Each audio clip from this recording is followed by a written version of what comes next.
grab your favorite beverage, kick up your feet as you ascend with me into the joy portal of soul reflections, fresh perspectives, fun ideas, and wisdom. Light to light and heart to heart. Smile and breathe even deeper as together we will soar above the perception of all hurdles and shine brightly as the light we are.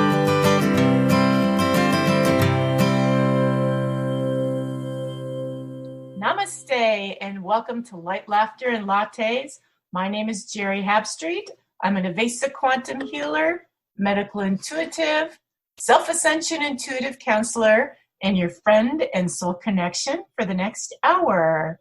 So hello everyone. How is everyone's week? I hope it has been enlightening for you as we continue to move through this unusual time, this time of a kind of a home retreat, or it can be a spiritual retreat. Today I have with me a guest all the way from London, England, and he wrote into Oneness Talk Radio and requested to be on one of the host shows, and so we so welcome that. If there's anyone else out there who would enjoy being a guest on one of the shows, or else has a show idea, please feel free to send in your ideas to Oneness Talk Radio, because we as guests or hosts of the shows so enjoy your feedback, so enjoy coming together with people we've never met before, and we like giving you all the opportunity to have your voice be heard, whether it is about self-help, ascension, spirituality, any of those kind of topics we welcome.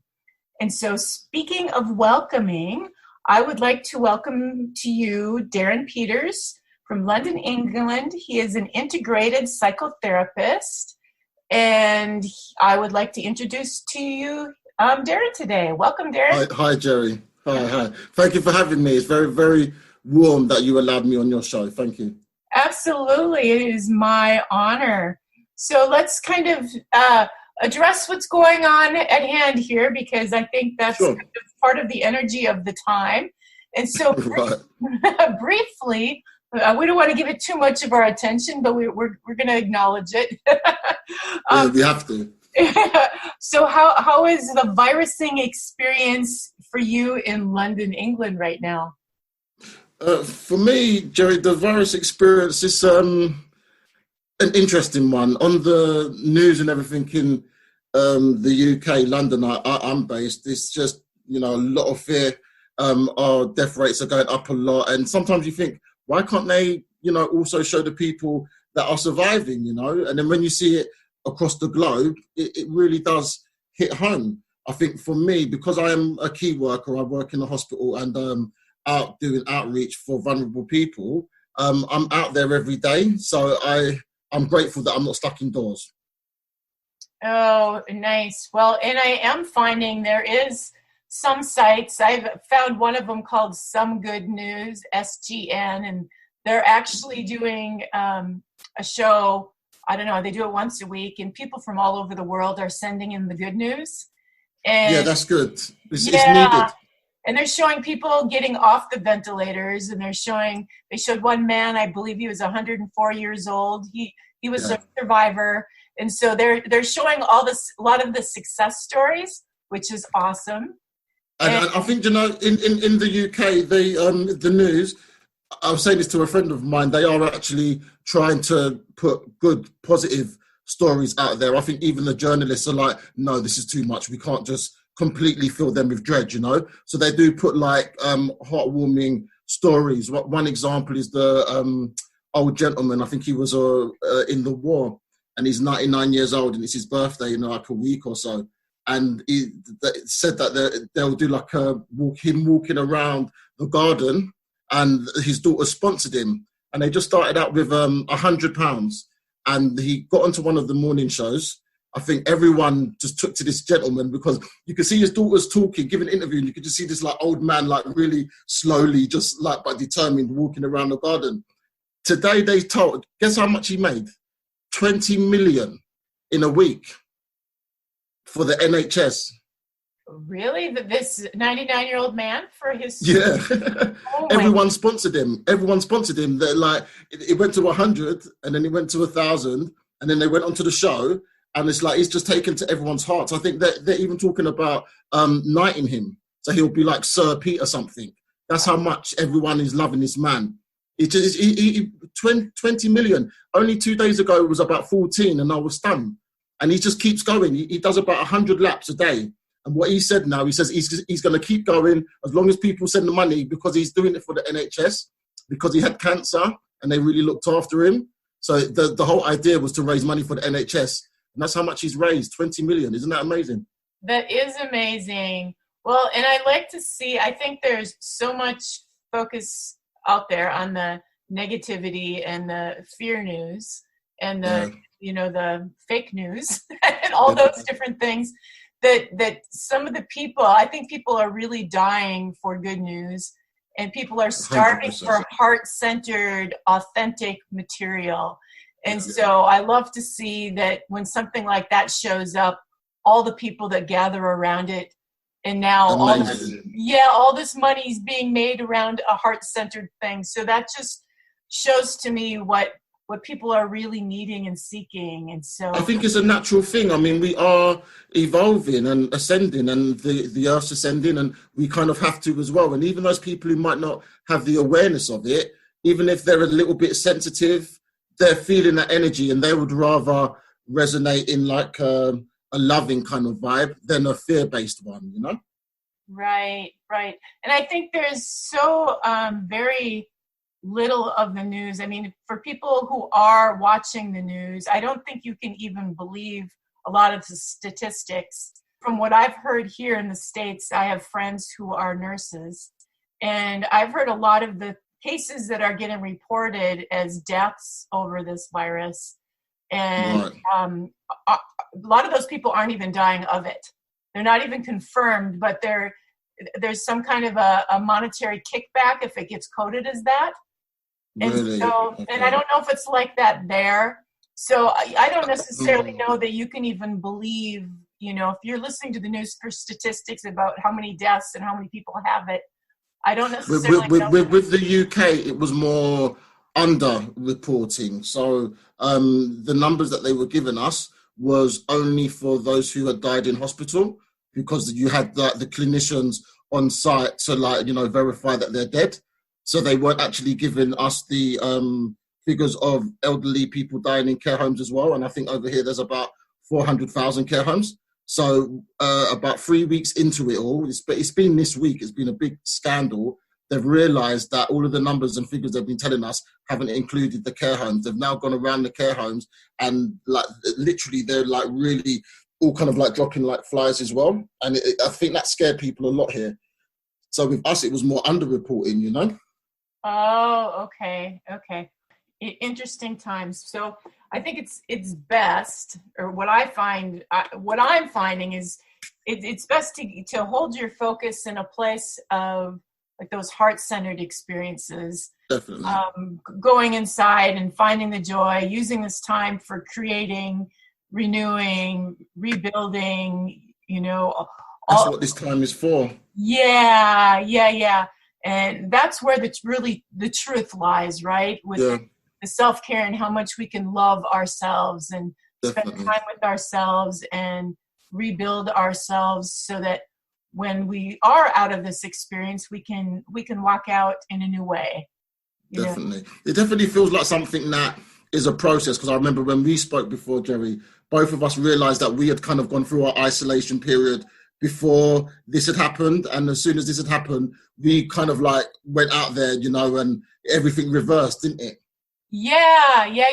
It is so interesting, because many of the people in the spiritual realm or on the path of ascension really did spend years and years really in the cave doing Mine was about 3 years. 3 years, yeah. Yep. We spent time in the cave, spent time working on ourselves, hiding out, going through the energies, doing clearing, and not so proactive in the outer world. And then building that relationship with the divine, Yes, absolutely. And now everyone's being sent into their cave. Yeah, and there's a lot of people. Many of us are actually stepping out. So we're kind of going against the energy. Well, I don't know. It's not against the energy. It's ahead of it. It's more like the Right. harbingers, the ones that are letting people know that the light is there, the light exists. So we are the light, you are the light, and it encompasses around love. I think that is the message that all light workers ultimately are going to be sharing, really. But we're all going to do it in our own way. Right. Well, and it's perfect because now many of us are ready to step out now when people are looking for that guidance. Exactly. People are looking for the calmer energy, the peace energy. Many of us have had to go through our own internal storms for the last several years to be in a space where we can hold an energy of balance and peace and centeredness right now when everything else is really chaotic and out of balance. And it's an amazing time, and I think the way how I see it is like, yes, everything is in chaos and out of balance, but there's also this other aspect to reality where like the earth is healing and people are really starting to witness and notice the beauty of the earth, and there's really nice little gems that are starting to pop up, and I'm starting to recognize them, and it's really lovely. Yeah.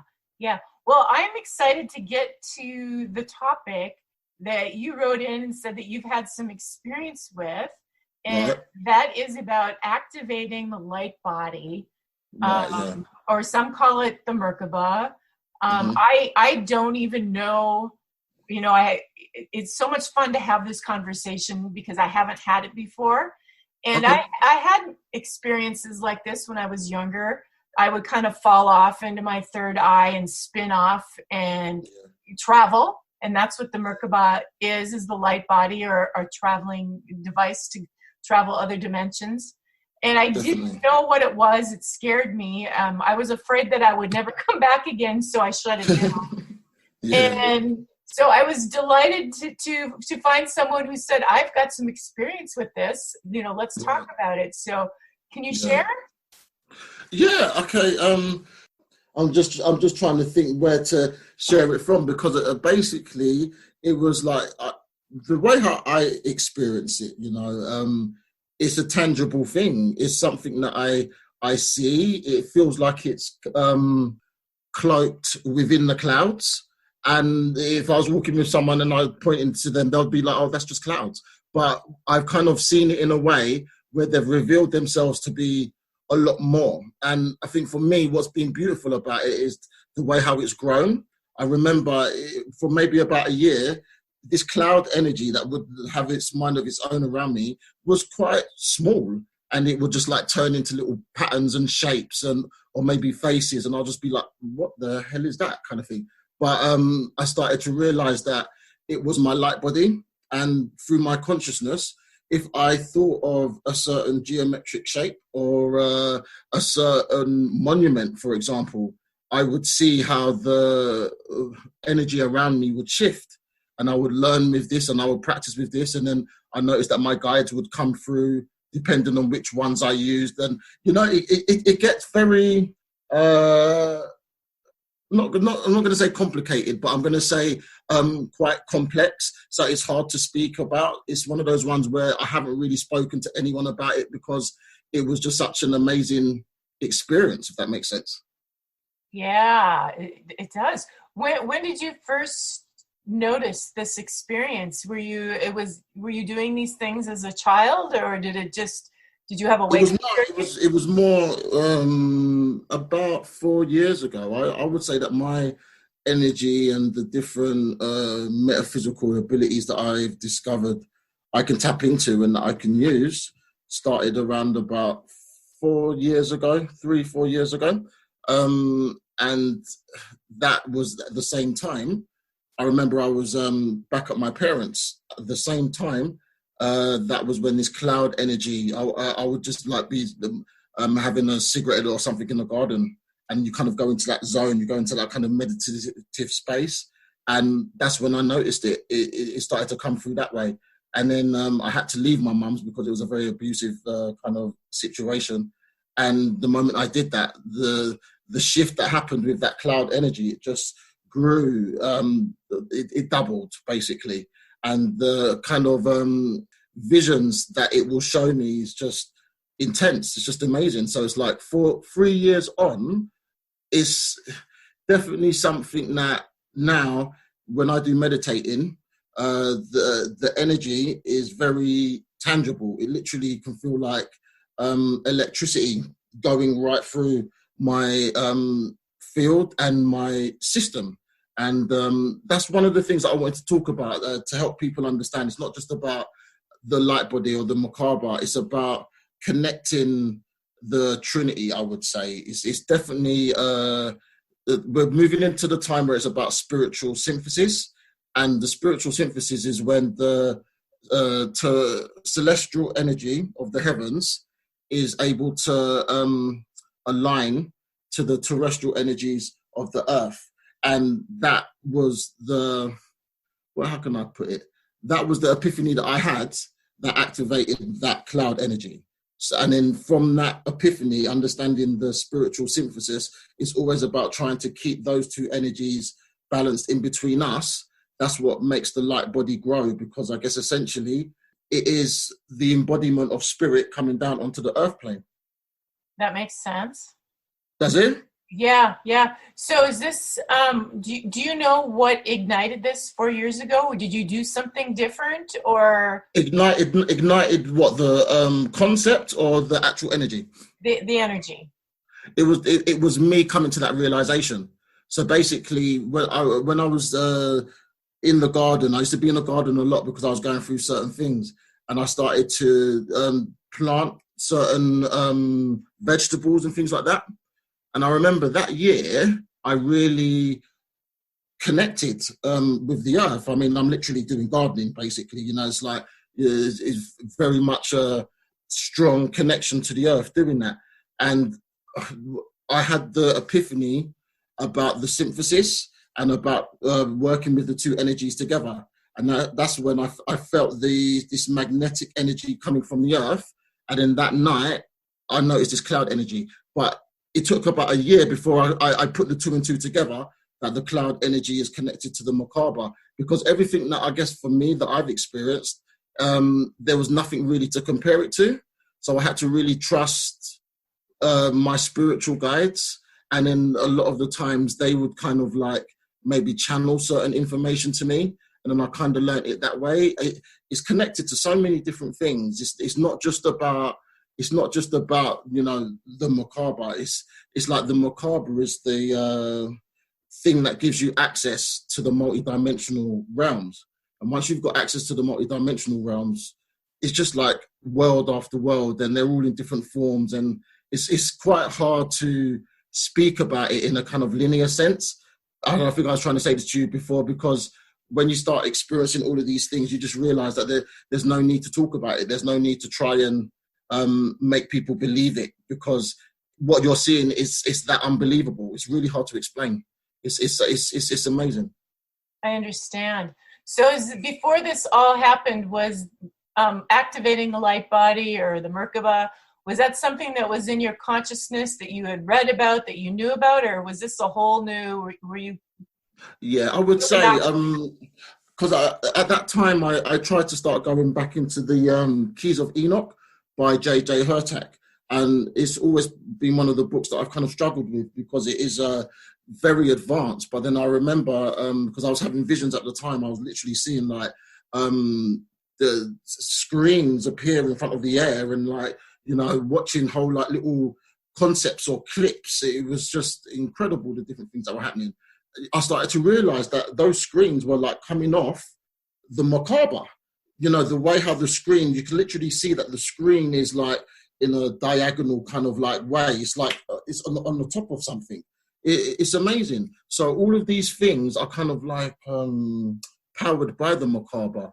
And the Markabah is, when you see it, it's like a living entity, and it's not just one being. You can literally see, and this is what I mean, it's really hard to explain. You when you see it, you can see the unity. You can see that there's like maybe about 12 different souls all spinning around, and they make up your Markabah.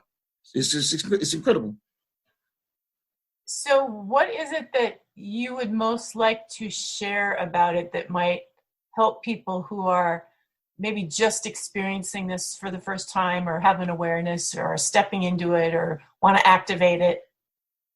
That is activated through sincere and genuine love and compassion, whether that be for yourself or whether that be for other people. Like, if you go too much into your mind, then it shuts it down. And it's, it kind of trains you how to resonate and be in your heart space and be in the present moment. Because if we do the kind of like linear third dimensional things that we've been used to in this kind of like old world that's shutting down, those things just kind of like, turn it off. And then you've got to learn how to, I guess, think through your heart. And then there's other energies that will start to appear, and that will be like maybe in different colored forms. And then they will start to, in their own way, teach you their qualities. But the Markabah is like the thing that facilitates all of these different aspects of like the multi-dimensional realm. And that's essentially what it is. The biggest tip I would say, there's certain things you have to probably do in terms of opening up your consciousness to really get this. Sacred geometry is something that you don't necessarily need to understand. You just need to use those geometric shapes as codes to activate that aspect of your consciousness, because essentially the Markabah in its rawest form are those different shapes. So you can have it in the diamond, you can have it in the star tetrahedron, you can have it in the cube, you can have it in the dodecahedron. Do you understand? You have it in a sphere. All the planets are spheres, isn't it? Because sacred geometry basically is the language of consciousness, the sacred language of God. God is like a mathematician. The way how God communicates, or the divine communicates, it's really through mathematics and geometry. And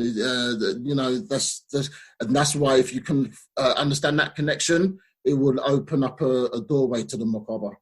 Well, and it's fascinating that you're saying this, because I'm an ascended numerologist, and I've been doing these readings for a while, and I actually chart people's souls, the path of their soul, and can really help them find the key to their ascension process, or what they came here to master. Through numerology, it's amazing sometimes how the numbers are so accurate, right? Oh gosh, they're right on. I don't go through a day without adding up the numbers that come before me, and I can know at any single moment what my soul is trying to say to me via the numbers, which is really and I think this year the reason why this has been such a intense and dramatic kind of year so far, and I think it's only going to get more so. I think it's the numbers that it's come with. It's the 22, isn't it? And that has been so powerful. And then I think this weekend it was the 4-4 portal. And sometimes with me, when these portals happen, the way how the energy through my Markabah reacts and transforms, that's when I know that a gate has opened. It literally tells you, like when these alignments are happening, you'll see how your Markabah just changes. It's a beautiful thing. It's really amazing. So tell me, what was your experience then when we just had the 4-4-4? Did you experience your light body in a different way on that day? It was the energy that was just around me. Like, so when I look out my window, I just see these huge trees. Like, I'm quite fortunate, like it's very green. It's like countryside where I live, even though I'm kind of in London, I'm just like on the outskirts. So if I'm like gazing, doing my meditation, looking out the window, connecting to the earth just through sight, because it's just right there, the Markabah, sometimes it will come and it will just kind of like show me certain things. When these alignments happen, sometimes you don't even see it, because you see the energy. It's like, imagine it's become like a magnet. So it's drawing in all of that higher frequency energy. And then I just observe what's happening, because it's not me, I just surrender to what I see is connected to me. And you literally see it process the energy. And then you see parts of the earth kind of like open up. And then you see this energy just go down into the earth. And you're like, okay, I guess that's being sent for everyone else, you know. And then sometimes you'll see the grids open up. And you start to see how all of the grids are connected to the rest of humanity. It really teaches you in this kind of visual way how to be like a multi-dimensional being. And so you mentioned previously that once these things started happening to you, your guides kind of led you to stop reading other people's materials and to listen to their guidance. So can you share some of that in you know, how they led you? Yeah, sure. It was definitely a personal experience for me. I'd always read about the ascension or higher consciousness, different conspiracy theories. I think that's always something that kind of like can lead people into this path. They just have to be careful not to get stuck on it. You know, they've got to move on. All of those things I used to read when I was younger, so I was very used to it. But I was always in my head. Maybe I used my intelligence as a defense, basically. And I think I basically had this connection with crystals. So I started to work with crystal grids. And again, that was sacred geometry.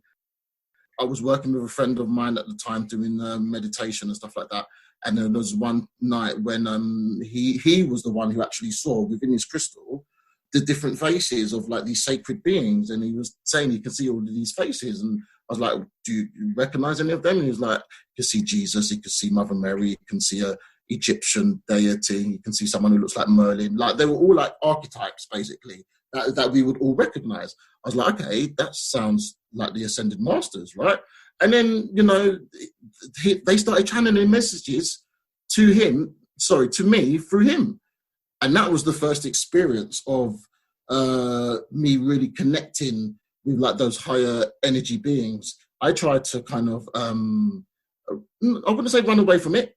It was just very overwhelming. So I didn't necessarily want to connect with them. And I remember there was 2 weeks, I think, where nearly every day, it was literally Saint Germain was always maybe putting someone in my path or putting a book that had his name on it. You know, that those kind of synchronistic moments would happen. And then that's when I was kind of like, okay, I've got to kind of like learn to not be afraid of what's happening. And then through that, I started to build a connection. And I would say Saint Germain is probably one of my closest guides. But then there's other ones through this period that I guess I've been able to build connections with. And it's come to a point now where you learn, when you go into that consciousness realm, everything's one. So you can just kind of connect with any of them, and because they're already connected to you. It's hard for me to talk about. I've never really spoken about it before. But yeah, I guess they help train me to get my consciousness to that place, if that makes sense. That makes a lot of sense. What was some of your training besides put down the books of other people? I would say to have a more compassion and mercy for those that have hurt me.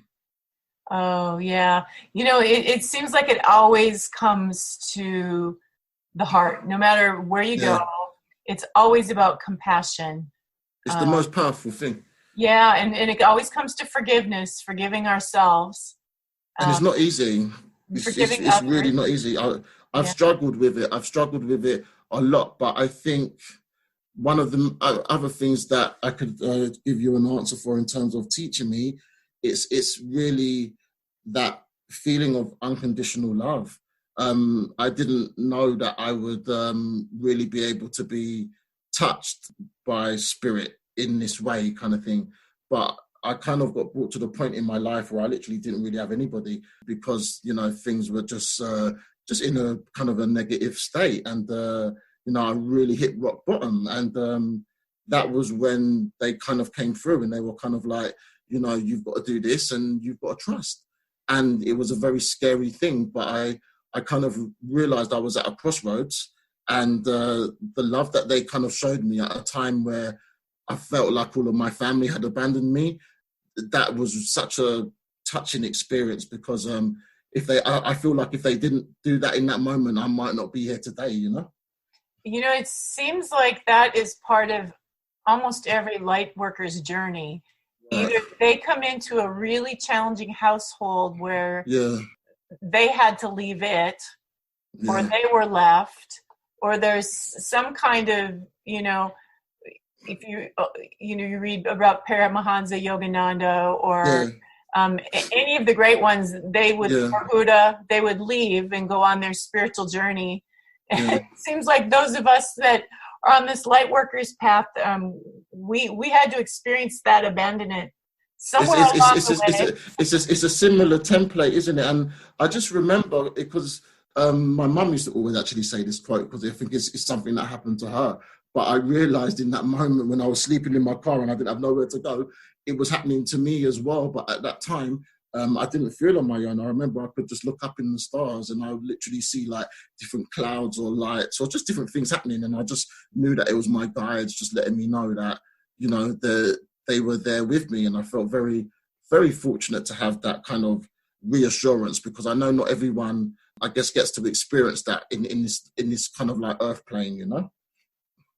Yes, I totally agree. So are you experiencing the light body or Merkabah different now as opposed to earlier? Is it changing for you? Yeah. And it for me, it seems like it changes with the earth, and when the earth kind of like shifts and upgrades, the Markabah shifts and upgrades as well. It's like there's an attunement that happens, and then it's about knowing when to be still and be present. And then what happens is it kind of like comes to you, and it starts to merge with you, and then you feel like this racing energy like going through your hands and going through your chest, like going through the chakras, and then you start feeling this magnetic energy pulling you like into the earth, and then you start to feel your actual energetic self start to expand. You can literally like close your eyes and then your consciousness shifts into this other layer of energy, and all of these things, it's teaching you that we exist in many different planes, and this earth reality is just one plane, and it's the very dense one. It's the one that is very easy for us to see, but there's so many other realities that kind of like exist within the cracks and within the in-between moments of like space and time, and that's where like the other dimensions exist. And with the Markabah, the way how it kind of merges with you, but then it's outside of you, but then it shows you how everything is all connected to you. I can't really explain that in any other way other than say it's something you have to see for yourself. Right. So are you experiencing it different now? Because clearly the earth is going through something. Yeah, right 100%. now. Right. 100%. Like literally, like I think it was in February, around February the 20th. I think just before the virus thing started to really show me that this is a serious thing. I remember it was a Thursday, and I just looked outside, and because I have like these different lights that are kind of like in this kind of field that I see when I look out. And, where I say that I experience the Markabah as a cloud, I also experience it as these lights that are literally like a grid around my presence when I look outside. It's always like either gold or like white lights, basically. And this year, so I've got used to them. They've been there for the past 3 years. But this February, there were these multicolored lights that turned up. And they was like stacked, and it looked very bizarre, and I didn't know what I was looking at, but it was just flashing, and it was really beautiful. And then I just knew that it was kind of like a portal energy was opening, because for the whole 3 years I've never seen that. So all I could deduce from that was that something very powerful is happening or is on its way. And then I literally like 2 days afterwards, that's when the whole virus thing really showed itself to be a pandemic. Yeah, wow. And there's been a lot of earthquakes lately too. I went through one here in Idaho that was a 6.5 a couple of weeks ago, and in the entire time I've been here, which is 5 years, not that many, I guess, but there hasn't been any earthquakes. So we don't really get earthquakes in the UK, but I did see that there's like hundreds of earthquakes happening daily now, isn't there? Yeah, that's what I hear. So definitely, Why do you think that is? Well, and I wonder if it isn't partly Mother Earth's way of eliminating all this energy, because you think about all the chaos and the worry and the pure energy right now that's happening. She's releasing it, isn't it? Yeah, she's got to do something with it. So I'm guessing that's her way of releasing it, because a majority of the planet isn't responsibly recycling their energy. Definitely not. Because if you're asleep, you're not even awake to the fact that you're releasing any energy that needs to be recycled. Everything's just so unconscious for like you say, the majority of the planet. That's why something really severe had to happen, isn't it? Because we couldn't continue like this. We couldn't sustain it. Right. So now I don't know. She's having to process this. So and I think that is where we come in, because as I guess a being, the earth can't necessarily do it all herself. And I think, that's another thing, a way how the Merkabah helps me understand. It really guides me to create a stronger connection to the earth and the trees and all of those kind of things. And it's like when you start to do that, then the earth and the trees, they start to, I guess, let you know that they're aware. That's the best way that I can put it. And then you start to experience this level of dimension, and it's just a really beautiful thing. It really is. Yeah, definitely. It's definitely grown. Are you getting an opportunity now to get out and go for walks in nature where you're at, or you're or not so much? Not really. Not so much. No. Not so much. I mean, I do like, go for walks sometimes when it's late at night and see some really nice sights. But in nature, I haven't really had a chance yet. Okay. I'm finding with this break, because I'm not going to work, that I'm now getting the time that I didn't have before to really go out and appreciate the blooming of spring and the flowers and the trees and the water. And so I'm able to give that extra little bit of love and appreciation to Gaia. Back to the earth, yeah. It's really important. Really important. Yeah.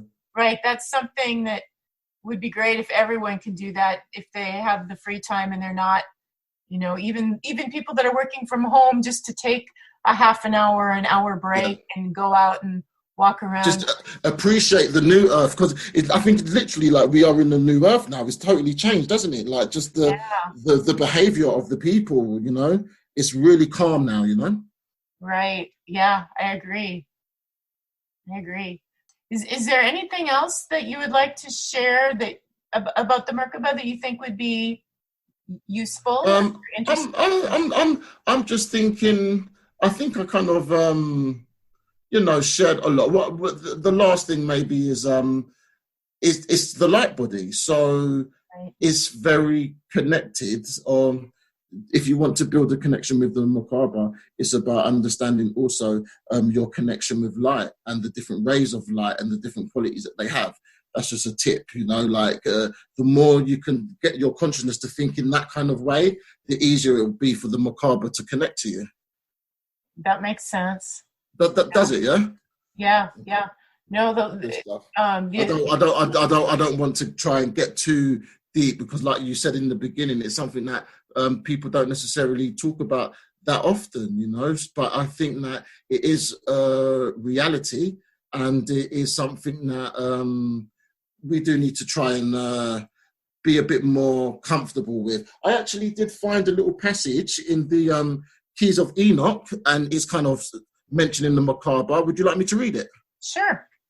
This is just a little bit, just to kind of give you a flavour from a different kind of source. It goes, now at the end of this cycle, we are seeing the second Adamic man being made through the visitation of the Lords of Light, or the higher intelligence which reprograms him because he has lost his conceptual apparatus of telethought communication. Since he has lost the ability to reconcile multidimensional levels of consciousness programming, the Elohim factor takes over and programs the survival mechanisms in the second Adamic's man's identity patterns so that he can go back into the light form of the Adam Kadmon. That's just a little snippet. Ah, interesting. And the Adam Kadmon is like what they call the Merkabah, the light body. So it's basically saying, like, when it's saying the second body, it's like we have our physical bodies, and our second body is like our, spiritual bodies, our light bodies. And we have to really start to learn that and become aware of it. They're trying to connect to all of us, I think. Yeah, absolutely. So Darren, were you born awake per se, or did you have to go through a process of challenge to wake you up? I think if like you ask that question to people who know me from like years and years and years, like I've always been someone who kind of read that level of consciousness. I guess I remember in my 20s I was reading like the ancient wisdom of Tahuti and emerald tablets of Thoth and things like that, and it's like I'm 20, it's been very much like advanced reading, but I didn't have life experience behind me, so it really threw a spanner in the works at one point, because you become very distorted and imbalanced, so I really had to learn how to have that kind of knowledge and information, but understand that it has a place, and we're here as physical beings. We need to experience this world and, work out how it flows with us. And then, stuff like that kind of information can start to like come into things. But yeah, you have to live life first, isn't it? Yeah. Did you feel different from others as a child when you're growing up? Always, yeah. Yes. 100%. I was always like the lone wolf, and just the way how my family dynamic was, like always kind of like just being, in that situation where it's really just me, or like I'm always the responsible one, or stuff like that. And sometimes it comes with a big burden.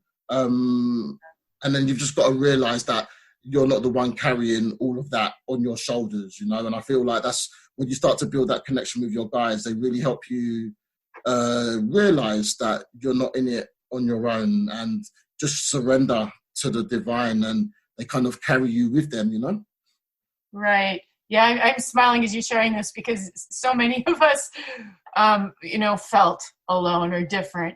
I had a lot of friends too, but I always felt that I was different. I had a different kind of connection or a take on life.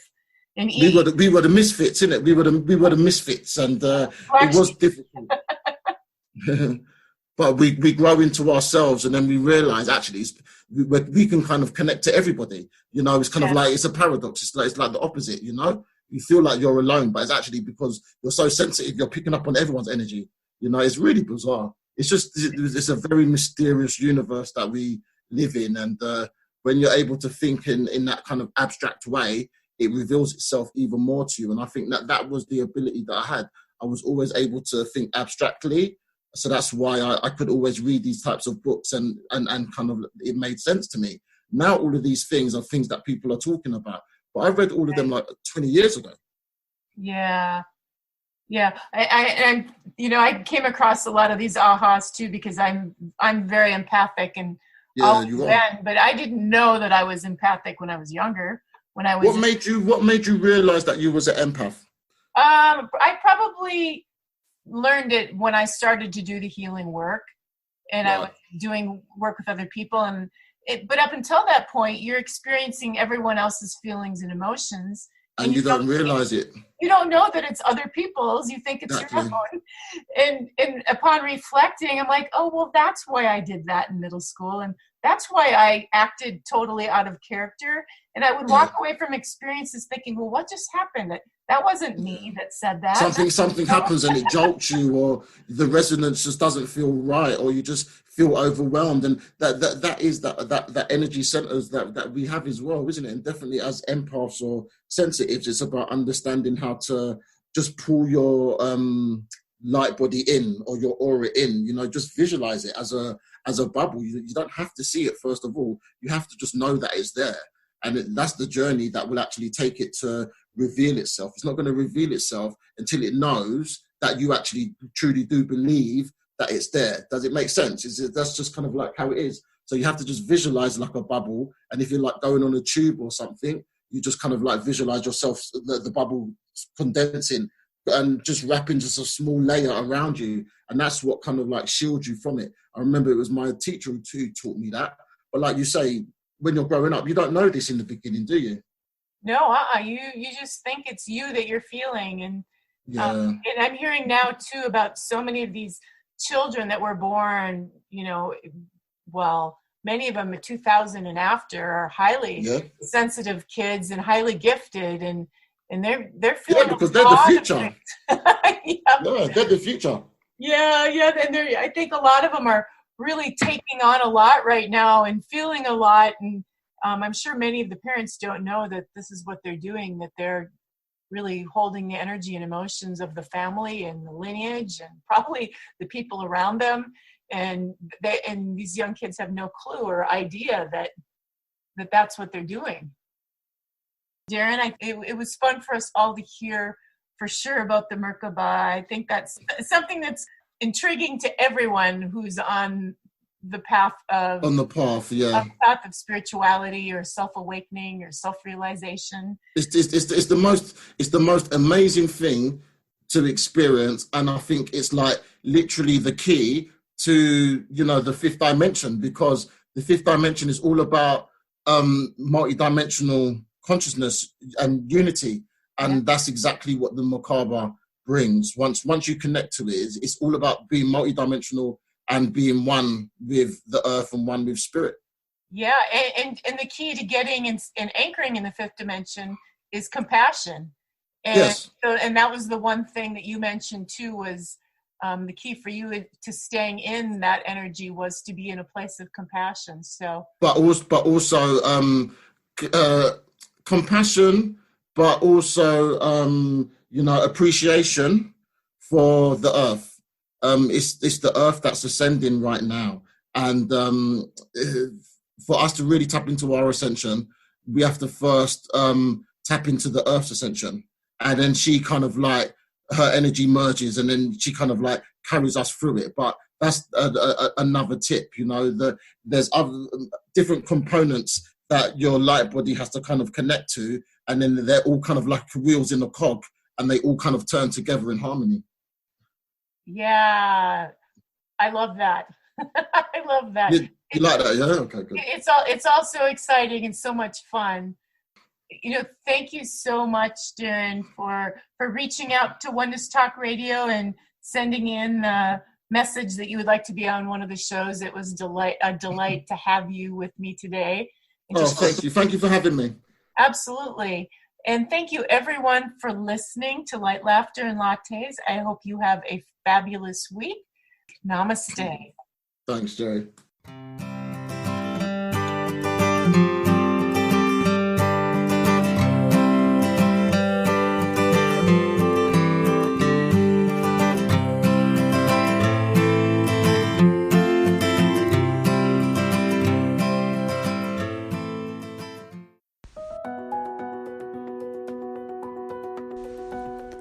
Are you ready to make joy and well-being number one in your life? Are you ready to live the life you've always wanted to live? Then you have found the right place. Joyful Living, a Vesa Quantum Healing Center. Hi, my name is Geri Habstritt, and I've been an Vesa medical intuitive, quantum healer, and self-ascension intuitive counselor for 10 years, and have mastered the many tools of self-ascension to assist you to live your best life ever. Are you needing assistance with emotional or physical healing? How about a medical intuitive scan, EFT, or an Avesa chakra balance? Do you have repetitive issues that keep reappearing time after time? How about a cosmic life regression session? Are you wondering what your unique gifts are and wanting some deeper insight on your life? Or maybe you are getting ready to make some big decisions and you want guidance. How about an ascended numerology reading? Maybe you are unsure what you need. That's okay too. I offer free 15-minute consultations and can work with you in person or online. You can contact me by going to the host page on the Oneness Talk Radio website and clicking on Geri Habstritt. There you will find all my contact information. Wishing you great joy on your journey.